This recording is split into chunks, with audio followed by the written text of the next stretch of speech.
Radio Praga Internacional, emisiones de la República Checa para el exterior. Hola amigos, bienvenidos a una nueva emisión de Radio Praga Internacional en español. Mi nombre es Juan Mutoni y los saludo como siempre desde nuestros estudios en la capital checa. Comenzamos con una jornada marcada por la defensa de los medios públicos. En 12 capitales regionales del país, cientos de personas salieron a las calles en apoyo a la independencia de la televisión y de la radio checa, un reportaje que nos trae Gonzalo Núñez. Las manifestaciones fueron organizadas por el movimiento Un Millón de Momentos para la Democracia, que critica una propuesta de reforma que cambiaría el sistema de financiación de los medios públicos. Los manifestantes salieron a las calles con banderas, pancartas y mensajes en defensa de la independencia editorial y la libertad de prensa. Y luego pasamos a nuestro segundo tema del día. En el marco de la Feria del Libro de Praga, el escritor venezolano Rodrigo Blanco Calderón ofreció una entrevista con Juan Pablo Bertaza en la que reflexiona sobre su obra y sobre su situación en Venezuela. A partir de su novela Simpatía, el autor aborda el drama del éxodo venezolano a través de una imagen tan inesperada como potente, el abandono masivo de perros durante la crisis migratoria.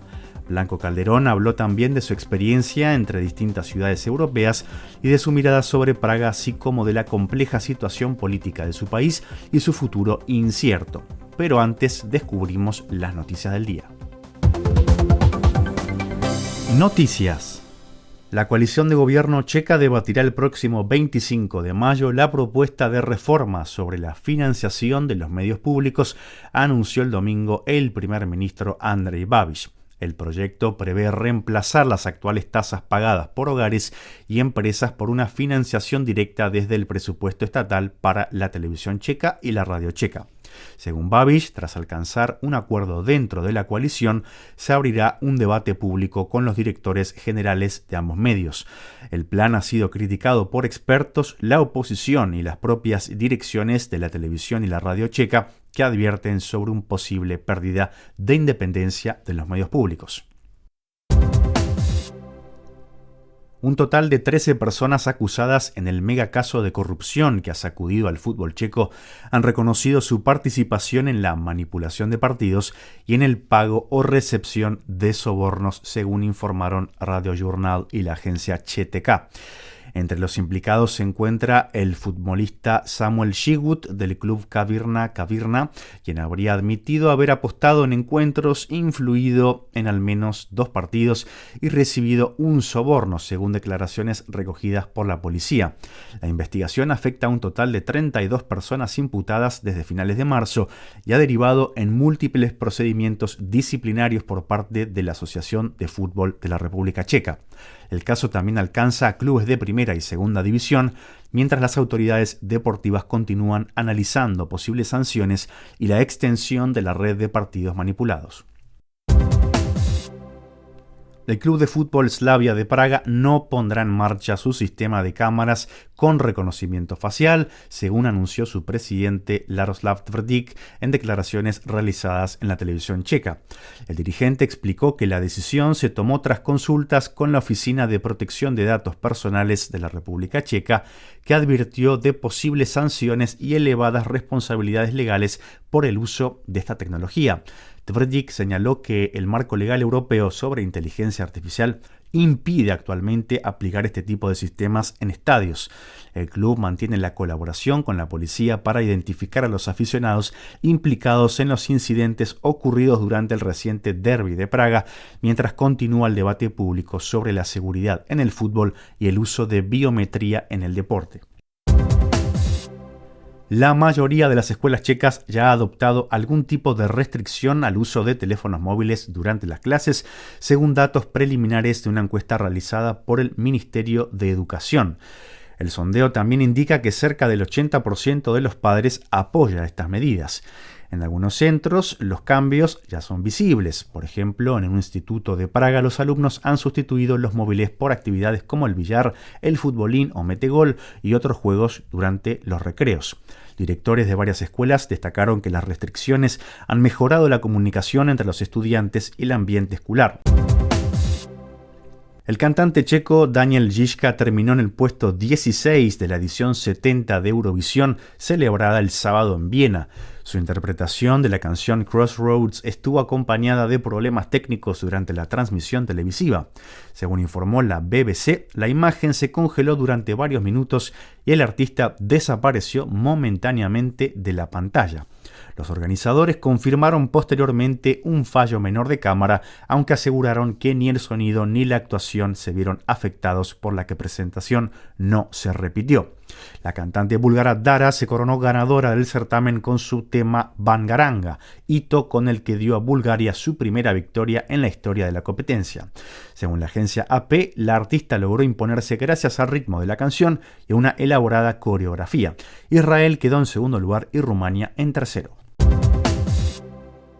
Y para este martes se espera un tiempo variable con cielos parcialmente nublados a cubiertos, especialmente en Bohemia, mientras que al inicio del día en la mitad oriental del país predominarán los cielos casi despejados.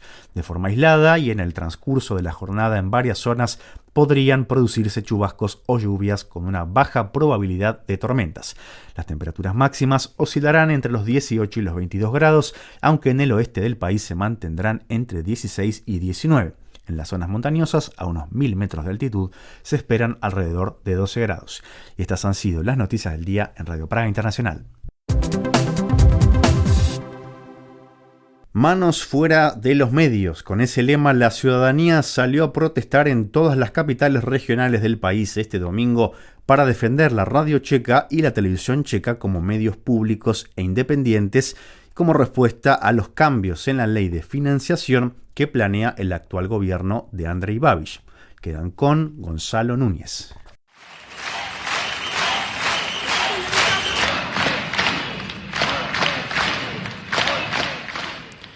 Pilsen, Brno, Ostrava, České Budějovice, Ústí nad Labem, Liberec, Hradec Králové. En todas las capitales regionales de la República Checa, los ciudadanos salieron a las calles este domingo para protestar y expresar su apoyo a la radio y la televisión checas, los dos medios de comunicación públicos en la mira del actual gobierno, que quiere cambiar su modo de financiación, lo que reduciría drásticamente el presupuesto de ambas. La gente salió a las calles por miles al canto de manos fuera de los medios, como ya lo habían hecho la semana anterior en Praga, informa la agencia ČTK. Brno, por ejemplo, la segunda ciudad más poblada del país, según estimaciones de la policía municipal, alrededor de 3.500 personas salieron a la calle en apoyo de la televisión y la radio checa. Según el primer ministro Andrej Babiš, la coalición de gobierno debatirá el nuevo proyecto de ley de medios el 25 de mayo y analizará cientos de comentarios, como anunció en un video publicado en sus redes sociales.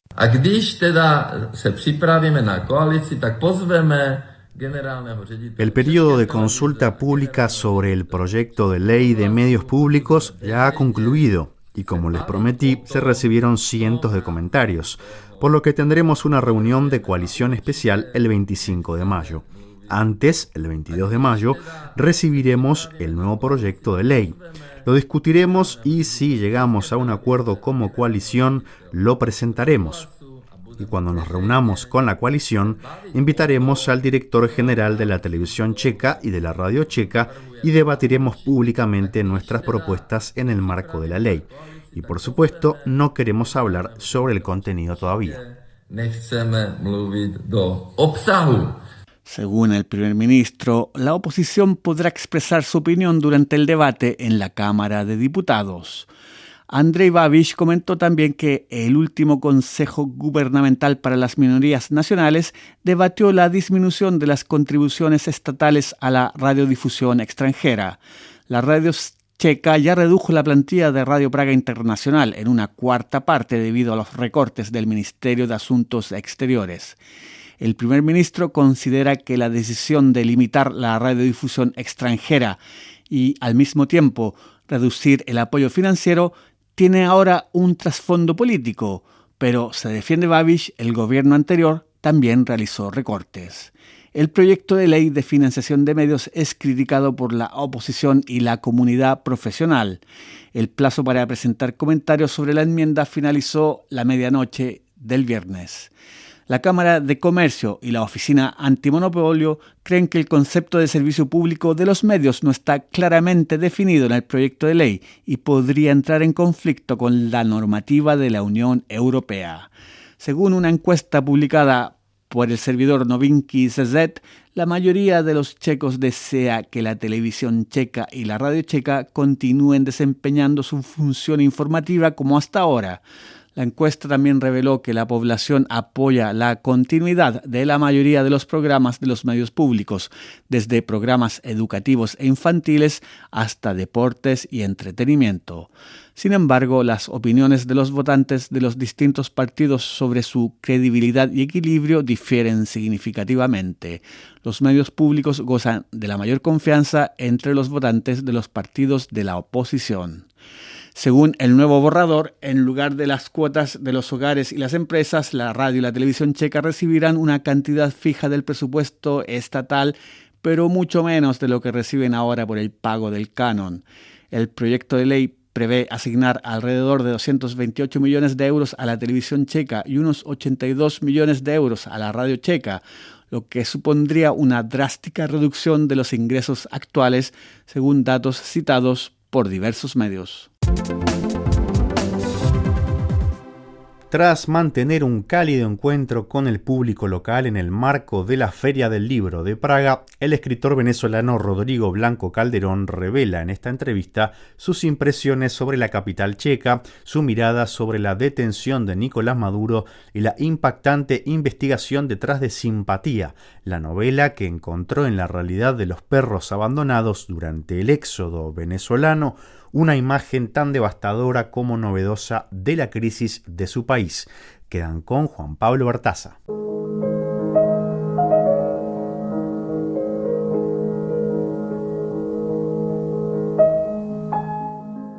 La literatura siempre ha tenido buen olfato para los perros y a lo largo de la historia muchos canes se han ganado un lugar de privilegio.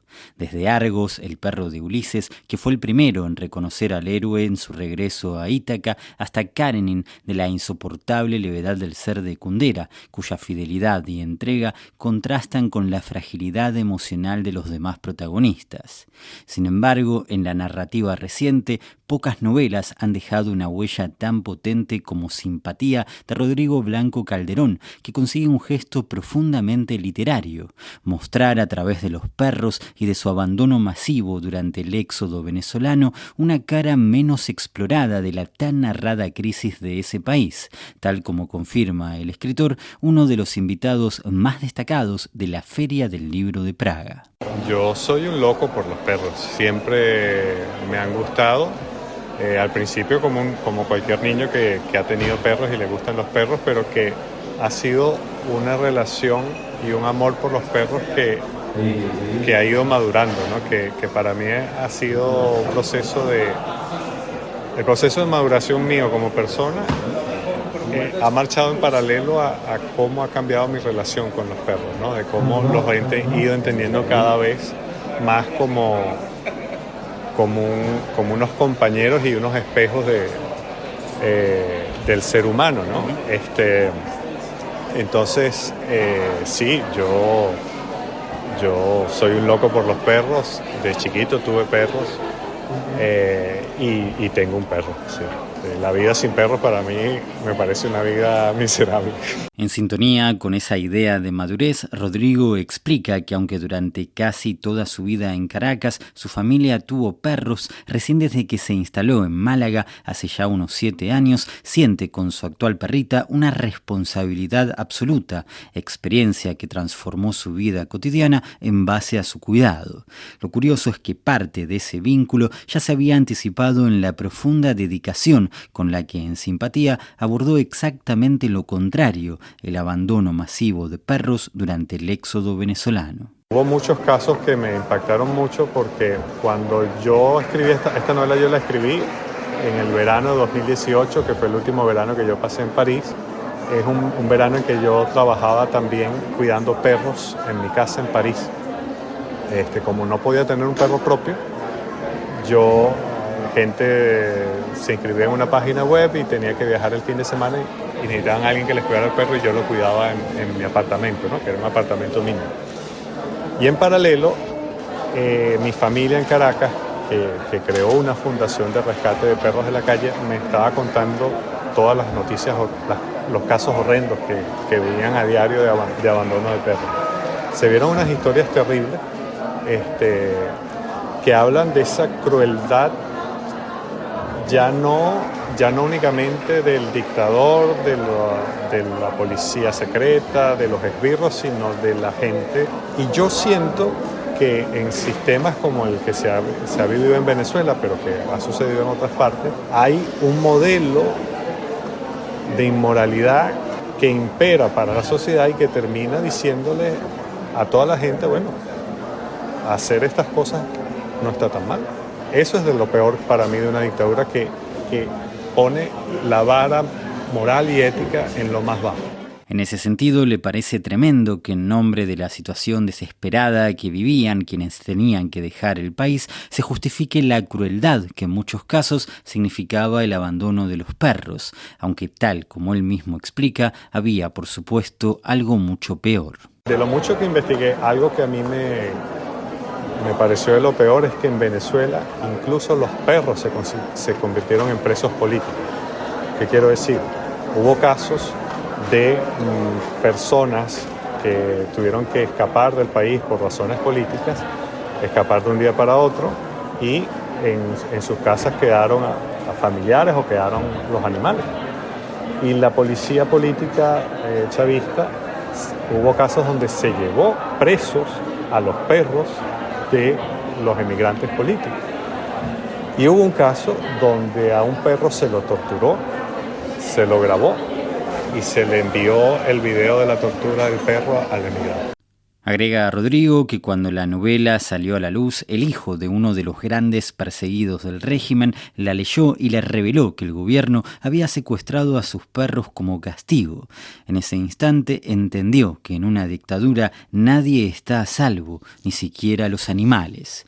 Rodrigo ya había venido antes a Praga hace unos años, también por una actividad literaria y también por pocos días, y a pesar de que siente que aún no pudo conocer mucho, está muy feliz de que sus dos novelas ya estén traducidas al checo.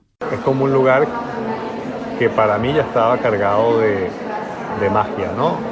Que pueden ser como cosas muy tópicas, ¿no? Porque tiene que ver con Kafka, tiene que ver con el Golem, tiene que ver con muchas cosas de los tópicos que se han convertido en tópicos en la ciudad, pero que yo creo que los tópicos también son muy importantes, ¿no? Tienen una parte de verdad y bueno, ha sido en estos últimos años que he como establecido un vínculo más contemporáneo, ¿no? con la ciudad. De hecho, en la presentación que realizó junto a su traductor Vít Kazmar, Rodrigo bromeó con el público pidiendo que aprovechen la ocasión para hacerle preguntas porque él viaja a Praga cada 8 años. Lo cierto es que en este caso tampoco ha tenido mucho más tiempo para recorrer demasiado sus calles, aunque sí siente que se ha llevado una impresión bastante fuerte de la ciudad. Me impresiona es el contraste entre la arquitectura de la ciudad, lo antiguo de la ciudad, lo hermoso de la ciudad, que está como colonizado por el turismo de masa, ¿no? Entonces esa mezcla me llama mucho la atención, que la vas a encontrar en cualquier ciudad, pero en este caso me parece que es como más fuerte porque en muchas ciudades esos cascos históricos se ven como más artificiales, como más creados para el turismo y Praga en eso no tiene que inventarlo porque tiene una tradición muy fuerte, ¿no? Es como que la autenticidad está en el decorado y lo falso está en el recorrido, ¿no? En su primera novela, The Night, hay un personaje llamado Pedro Álamo que ya venía de un cuento anterior y cuyo nombre hace pensar indefectiblemente en Juan Rulfo, ese gran escritor mexicano del que Rodrigo revela haber tomado muchos elementos, pero sobre todo cierta moderación a la hora de publicar. Si bien escribe casi todos los días, asegura que se deja llevar mucho por el entusiasmo, lo cual significa que a veces deja libros reposar durante mucho tiempo y hasta escribe varios a la vez. Entonces, claro, yo termino publicando el primer libro que termine, ¿no? pero terminarlos me toma mucho tiempo, porque para mí, y en eso, una grandísima influencia para mí fue Riccardo Piglio, ¿no? Lo leí mucho, hice trabajo de tesis sobre él, tuve la oportunidad como de conocerlo y de entrevistarlo. Y yo me acuerdo una cosa que él dijo en una entrevista que a mí me gustó mucho, que es sobre eso. Él decía, si hay una estrategia de mercado para un escritor, es no estar. Y eso a mí me marcó mucho, porque si estamos todos obligados a vendernos a nosotros mismos, a hacer nuestra propia marca, a jugar el juego, ¿no? Yo creo que hay dos formas de jugar el juego, ¿no? Estar todo el tiempo o tratar de, no sé si no estar, pero estar en lo mínimo posible, ¿no? Una clara excepción a eso son sus primeros 3 libros, todos de relatos, que publicó en un periodo de tiempo muy corto, entre el año 2005 y el 2011. Por otro lado, reconoce que Riccardo Piglia no es el único autor de la literatura argentina que lo inspira, ya que también leyó con mucha atención a Julio Cortázar y sobre todo a Jorge Luis Borges, a quien define como el escritor que más ha leído, el que mejor conoce y al que más veces vuelve. Al mismo tiempo, empieza a notar la influencia en su literatura de los años que lleva viviendo en Europa. Cambia por las cosas que vas viviendo, y también yo mismo me he saturado del tema Venezuela. Y de hecho hay un par de novelas cortas que he estado escribiendo en los últimos años que no suceden en Venezuela, que no tienen nada que ver con Venezuela, y me la estoy pasando muy bien porque es como un respiro, ¿no? De hecho hay una novela que quiero terminar este año, una novela corta, que es una novela de ciencia ficción sobre Borges.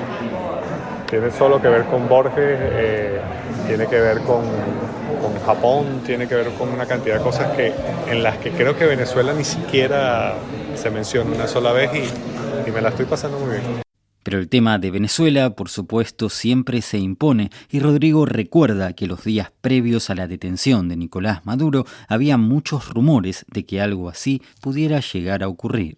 Pero Venezuela es un país donde ese tipo de rumores en otras ocasiones llevan 20 años ocurriendo y no pasaba nada, ¿no? Pero Trump es otra cosa, ¿no? Él juega con otras reglas, ¿no? Entonces lo que parecía imposible pasó, ¿no? Al principio, por supuesto, mucha preocupación, porque estar viendo videos, audios de gente directo allá escuchando los bombardeos, lo que tú te imaginas un escenario de invasión, de guerra, de Siria, o sea, y lo que pasó fue una intervención que duró 48 minutos, donde de un momento a otro ya Maduro y Cilia Flores no estaban, los habían secuestrado, y donde la reacción inicial yo creo que de todos fue de sorpresa y alegría, de decir, mira, pero es que finalmente se lo llevaron, ¿no? Porque hay algo que en lo que yo estoy muy claro, y no soy el único. Un régimen como el de Venezuela es una mega organización criminal que no es posible derrotarla con herramientas democráticas. O sea, eso es un dato incontrovertible, ¿no? ¿Cuál es el problema con lo que hizo Trump? Que no terminó el trabajo. El problema es que esa operación no fue para nada tan exitosa como él dijo que había sido. ¿Por qué? Porque se llevaron a Nicolás Maduro y a Cilia Flores, pero no se llevaron o no eliminaron al que ejerce el poder real, que es Diosdado Cabello, que es el más peligroso de todos. Entonces, ¿qué pasa? Cuando es una operación de ese nivel que no se completa, nos deja en esta situación de ahorita, donde lo que parecía ser el derrocamiento de una dictadura ha dado pie a una especie, ¿cuál es la palabra?, de principado venezolano de Estados Unidos, donde Estados Unidos mantiene la estructura del chavismo para tener petróleo, para reforzar su posición en el medio de su guerra básicamente contra China e Irán, ¿no? En ese contexto, Rodrigo Blanco Calderón también rescata a los escritores venezolanos que se quedaron en el país. Héctor Torres, a quien define como uno de los grandes cronistas venezolanos actuales y una de las figuras que siguen sosteniendo la vida cultural de Venezuela. Rubí Guerra, a quien considera un enorme escritor que en otro contexto podría haber alcanzado un gran reconocimiento internacional, y el poeta Ricardo Ramírez Requena. Al mismo tiempo, intenta expresar sus cambiantes estados de ánimo respecto al futuro inmediato de su país. En general tiendo a creer que esta situación es coyuntural y que lo prometido por el secretario Marco Rubio de las etapas de lo que está previsto para Venezuela se cumple, ¿no? Que en algún momento se den las condiciones y se convoquen unas elecciones y podamos empezar a reconstruir la democracia. Pero estamos hablando de que todo esto está manejado por un personaje que está absolutamente loco, que es Trump.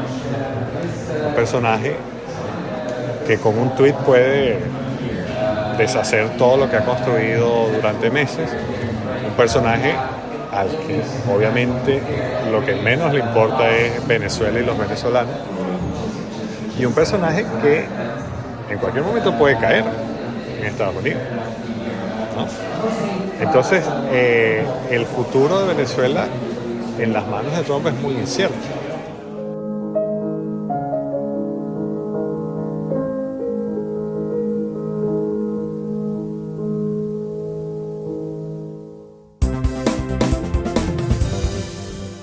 Amigos, así llegamos al final de nuestra emisión de hoy. Agradecemos a Dagmar Litkova por su ayuda desde los controles, Dicky Dayo.